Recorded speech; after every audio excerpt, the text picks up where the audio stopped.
Isang mapagpalang araw po sa ating lahat. Ako po si Charles at welcome po sa aking daily devotion. Sa araw na ito ating tatalakayin kung may guardian angel nga ba tayo.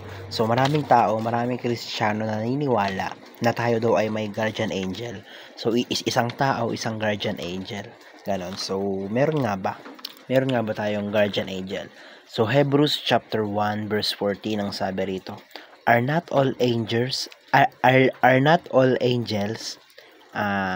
ministering spirit sent to serve those who will inherit salvation? So sa unang katuruan po na tayo, sabi rito, believers do not have guardian angel. So ayun na, ito na yung sagot. So tayong mga naniniwala, tayong mga tagasunod ni Kristo, wala tayong guardian angels. So kumbaga, wala tayong literal na isang tao, isang guardian angels, ganun. Kasi, ang totoo, mas mataas pa tayo sa anghel. So, yun nga, kaya yun,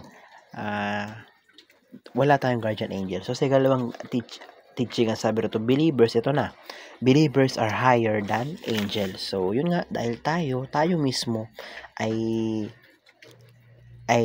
kumbaga itinaas ng Panginoon sa pamamagitan ni Jesucristo.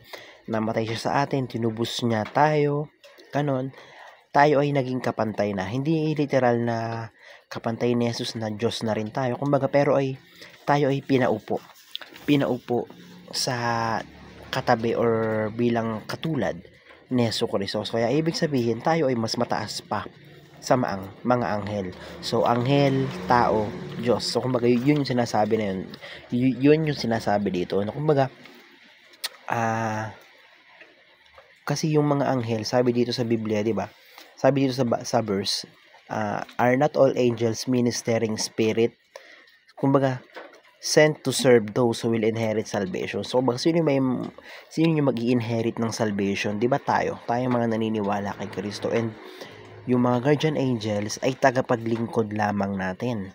Sila ay, kumbaga, mas mababa sa atin. Kaya yun, believers are higher than angels. So maraming mga tao na nagdadasal sila sa mga angels, pero which is mali yun. Kasi nga, mas mababa sa atin sila dahil sila ay mga tagapaglingkod or servant lang ng Panginoon Jesucristo. Samantalang tayo ay halos naging kapatid na tayo ng Panginoon simula nung tinubos niya tayo sa mundo. Tinubos na tayo sa mga kasalanan. So, believers are higher than angels. Mas mataas pa tayo sa mga guardian angel. So, sa ikatlong teaching, ang sabi rito, believers are being ministered by guardian angel. So, kumbaga sinasabi, tayo ay pinoprotektahan or tayo ay pinaglilingkuran ng mga anghel. So, kumbaga kapag ang Panginoon na nag-utos, kunyari, inutusan niya yung angel na iligtas mo si ganto, ganyan, o ganto, gagawin nila. Kasi nga tayo ay pinaglilingkuran ng mga anghel. So, kagaya nung nangyari kay David ba yun?